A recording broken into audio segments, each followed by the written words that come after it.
শিক্ষার্থী বন্ধুরা দেখো, এখানে আরেকটি ধারার অঙ্ক নিয়ে এসেছি। দেখো এখানে একটা ধারা দেওয়া আছে, ধারাটির প্রথমে কয়ে বলছে 20তম পদ নির্ণয় করতে বলছে, তাই না? আমরা একবারে সমাধান করবো। তোমরা অঙ্কটি এখানে দেখে নেবা কি বলছে না বলছে। এখন দেখো বলছে ধারাটির 20তম পদ। শিক্ষার্থী বন্ধুরা আগে দেখতে হবে কি ধারা, তাহলে আমরা লিখবো এখানে ধারাটির প্রথম পদ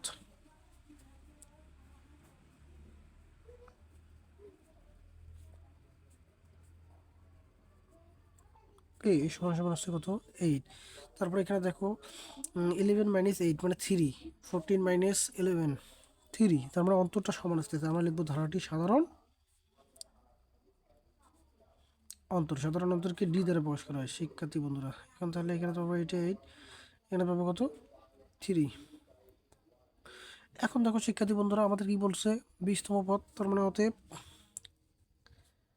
এখানে দেবো 20তম পদ সমান সমান a প্লাস 20 - 1 ইন্টু ডি। এর মান কত শিক্ষার্থী বন্ধুরা? দেখো এর মান হচ্ছে 8, 8 দেবো প্লাস এখানে থাকতেছে কত 19 ইন্টু ডি মানে 3। এটা এখন গুণ করবো, তার সাথে যোগ দেবো 8। শিক্ষার্থী বন্ধুরা তোমরা এটা গুণ করবা, ক্যালকুলেটরে গুণ করবা, গুণ করে যোগ করে বসাবো মানটা। এখন দেখো আমি এটা গুণ করলাম, এখানে দেখো 3 19 হয় কত 57, আর যোগ 8, 57 আর যদি যোগ করো তাহলে কত পাও তোমরা 65। এটি হচ্ছে আনসার। শিক্ষার্থী বন্ধুরা তোমরা দিয়ে দেবা নির্ণয় 20তম পদ, তো অ্যান্সারটা দিয়ে দেবা নির্ণয়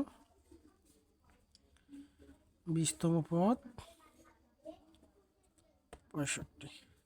আমরা খ করবো। খ দেখো খয়ে বলছে, ক্ষয়ে কি বলছিল কততম পদ 158, তাই না? তাহলে আমরা দেবো এখানে ক হতে পাই প্রথম পদ, ধারাটির প্রথম পদ, ধারাটি সাধারণত দিলে হবে, অথবা আমরা এ ইকুয়াল দেবা। এ ইকুয়াল কত পেয়েছো শিক্ষার্থী বন্ধুরা? এ ইকুয়াল কত 8। আবার ডি ইকুয়াল কত পেয়েছো অন্তর 3, এটা দিয়ে দিবা। এখন ধরতে হবে শিক্ষার্থী বন্ধুরা, যেহেতু যদি বলে কততম পদ এত, এরকম যদি কোশ্চেন বলে তাহলে যে মানটা থাকবে ওইটা ধরে নিতে হবে এনতম পদ। তাহলে ধরি এনতম পদ হচ্ছে 158। বা এখন এই এনতম পদের জন্য শিক্ষার্থী বন্ধুরা আমরা এখানে a plus n-1 into D ধরতে পারি, সূত্র দিতে পারি এনতম পদের জন্য। এখানে যা আছে তাই দেব। এখন দেখো এ বলতে এখানে দেখো 8 plus n-1 into D, D বলতে আছে কত 3, ডি এর মান 3, 158 এখানে বসাবো। এখানে দেখো এটা 8টা এদিকে নিয়ে যাবো, নিয়ে গেলে কি হবে মাইনাস হবে। এখানে গুণ করে দিলে 3 ইকুয়াল এই 8টা এদিকে নিয়ে যাও তাহলে এখানে হবে কি -8, প্লাসের 8টাকে নিয়ে গেলে কী হবে -8। বা এখানে থ্রাইসিনটা রাখো, এখানে বিয়োগ করলে দেখো 150, আর এই -3টা এবার নিয়ে গেলে কি +3। এখন দেখো এখানে যোগ করলে হবে কত 153। বা এই n ইকুয়াল 3 এর গুণ আছে ওইদিকে নিয়ে গেলে কি ভাগ হবে। এখন n ইন্টু শিক্ষার্থী বন্ধুরা দেখো তো এই যে n ইকুয়াল, তাহলে এখানে যে ভাগ করো 3 × 15, 3 51 হচ্ছে কত 153 শিক্ষার্থী বন্ধুরা। তাহলে আমাদের এখানে এটা হচ্ছে কি,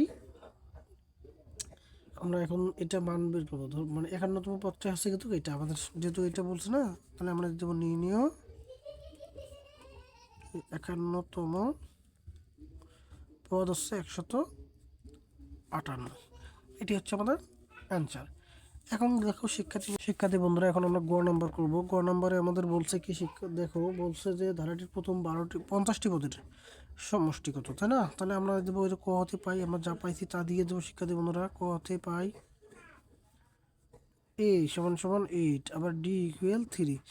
50টি পদের সমষ্টি বলছে না শিক্ষার্থী বন্ধুরা, তাহলে আমরা এখানে দেবো হতে 50টি পদের সমষ্টি S50 সমান সমান, এখন এখানে আমরা সূত্রটা বসাবো 50 টুয়াইস a প্লাস n, মানে এখানে আছে 50, n মানে আছে 50, এই যে n এর মান 50 না, এখানে বসাচ্ছি 50 - 1 into D second bracket close. শিক্ষার্থী বন্ধুরা এখানে যদি কাটাকাটি করো তাহলে করে থাকতেছে 25, আর এখানে 2 ইন্টু এ বলতে 8 প্লাস এখানে যদি বাদ দাও তাহলে থেকে 49 গুণন ডি, ডি মানে আছে 3। শিক্ষার্থী বন্ধুরা এখন এটা তোমরা গুণ করবা, এটা গুণ করে যোগ করবা, যোগ করে 25 দ্বারা গুণ করে তোমরা কিন্তু অ্যান্সারটা পাবা। তাহলে এখানে দেখো 25 রাখো, আর দুগুণ হচ্ছে 16 প্লাস 3 49 কত হয় শিক্ষার্থী বন্ধুরা, সেটা আমাদের এখন তোমরা ক্যালকুলেটারে গুণ করবা শিক্ষার্থী বন্ধুরা। 3 49 হচ্ছে 147।